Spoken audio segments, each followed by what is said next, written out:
आज की short analysis में हम डिस्कस करेंगे मोल्ड टेक टेक्नोलॉजी स्टॉक के ऊपर। दोस्तों ये स्टॉक अगर आप देखो तो दिसंबर 2024 से करेक्शन के अंदर चल रहा है।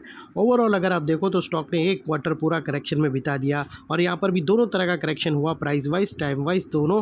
प्राइस वाइज करेक्शन के अंदर स्टॉक ने डीप डाउन साइड करेक्शन दिया और टाइम वाइज करेक्शन के अंदर स्टॉक ने एक साइड वे कंसोलिडेशन करी, एक स्ट्रॉन्ग बेस बनाकर अल्टीमेटली दोस्तों यहाँ पर ब्रेकआउट किया है। और यहाँ पर मल्टीपल पॉजिटिव फैक्टर्स भी ट्रिगर हुए हैं जिसके तहत ये स्टॉक करंट लेवल से अपसाइड में 18 से 20% अपसाइड मूव दे सकता है। लेकिन फ्रेंड्स यहाँ पर कोई भी हमारी बाय सेल होल्ड रिकमेंडेशन बिल्कुल भी नहीं है। ये प्योरली एजुकेशन पर्पस से मैं अपना पॉइंट ऑफ व्यू आप लोगों के सामने शेयर कर रहा हूँ। कोई भी पोजीशन लेने से पहले अपने फाइनेंशियल एडवाइज़र को ज़रूर कंसल्ट कर लेना। फ्रेंड्स आप लोग देख सकते हो कि ये वो टॉप था जहाँ से स्टॉक के अंदर एक डाउनवर्ड स्लोपिंग पैरेलल चैनल के थ्रू करेक्शन ट्रिगर हुई और जब तक स्टॉक ये डाउनवर्ड स्लोपिंग पैरेलल चैनल में था स्टॉक के अंदर back to back lower lows trigger होते गए। फ्रेंड्स अगर आप देखो तो फर्स्ट लोअर लोज यहाँ हिट हुआ, सेकंड लोअर लोज यहाँ पर और लास्ट लोअर लोज यहाँ ट्रिगर हुआ। और जैसे ये downward sloping parallel channel upside में ब्रेकआउट हुई, इसने सेवरल हायर हाइज को ब्रेक करके उसके अबाउ सस्टेन क्लोजिंग देकर कंफर्म कर दिया करेक्शन कंप्लीटेड। यहाँ पर हमें दो मेजर पॉजिटिव सिग्नल मिले। पहले तो इसने डाउनवर्ड स्लोपिंग पैरेलल चैनल को अपसाइड में ब्रेक किया, सेकेंडली इसके जो लोअर लोज थे वो हायर हाइज में शिफ्ट हुए, जो हमें कंफर्म करता है कि स्टॉक के अंदर बॉटम लग गई है एज लॉन्ग एज इसके लोअर लोज प्रोटेक्टेड है। अगर लोअर लोज थ्रेट होते हैं क्लोजिंग बेसिस पे तो फिर से डाउनसाइड करेक्शन ट्रिगर हो सकती है। और दोस्तों बात कर लेते हैं यहाँ पर डाइवर्शन की। तो फ्रेंड्स अगर आप RSI डालकर चेक करो तो आपको यहाँ पर क्लियरली पॉजिटिव डाइवर्शन विटनेस होगा।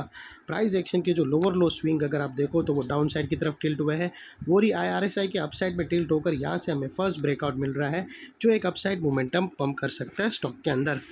और अल्टीमेटली दोस्तों बात कर लेते हैं यहाँ पर चार्ट पैटर्न की। तो फ्रेंड्स अगर आप देखो तो यहाँ पर हमें clearly rounding bottom pattern breakout होते हुए आइडेंटिफाई होती है।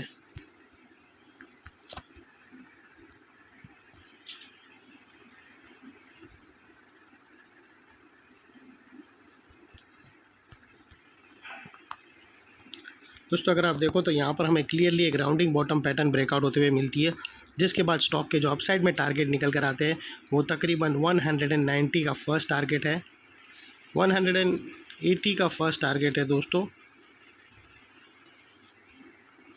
और 190 का सेकंड टारगेट है।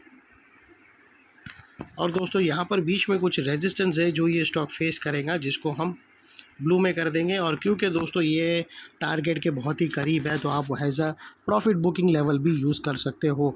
और दोस्तों यहाँ पर स्टॉप लॉस जो भी रखो इतना मेक श्योर करना आपका risk to reward ratio at least 1:2 या मिनिमम 1:1.5 रहना चाहिए। और फाइनली फ्रेंड्स नेकलाइन के पास का ये एरिया एक इम्पॉर्टेंट सपोर्ट का काम करेगा, बिकॉज दोस्तों मल्टीपल पॉजिटिव फैक्टर्स यहाँ पर ही एक्शन में आते हुए मिले। यही एरिया में दोस्तों हमने डाउनवर्ड स्लोपिंग पैरेलल चैनल को अपसाइड में ब्रेकआउट होता हुआ देखा, लोअर लोज हमें हायर राइज में शिफ्ट होते हुए मिले, पॉजिटिव क्लियर डाइवर्शन मिला प्राइस एक्शन और RSI के थ्रू, और यहाँ पर ही दोस्तों राउंडिंग बॉटम पैटर्न भी ब्रेकआउट होते हुए मिली। तो ये सारे मल्टीपल पॉजिटिव ब्रेकआउट्स के कारण नेकलाइन का ये एरिया जो अभी तक एक स्ट्रॉन्ग रेजिस्टेंस था वो अल्टीमेटली एक स्ट्रॉन्ग सपोर्ट बनकर ट्रिगर हुआ है। और इतने बड़े स्ट्रॉन्ग सपोर्ट के नीचे क्लोजिंग बेसिस पे आप लोगों का स्टॉप लॉस रहना चाहिए जो आसानी से ट्रिगर ना हो, और अगर ट्रिगर हो जाता है तो उसको सिंसियरली स्टॉप लॉस देकर ट्रेड को वाइंड अप कर देना। ये थी हमारी एनालिसिस फ्रेंड्स। अच्छी लगी है तो प्लीज़ चैनल को लाइक शेयर सब्सक्राइब ज़रूर करना। थैंक यू, जय हिंद।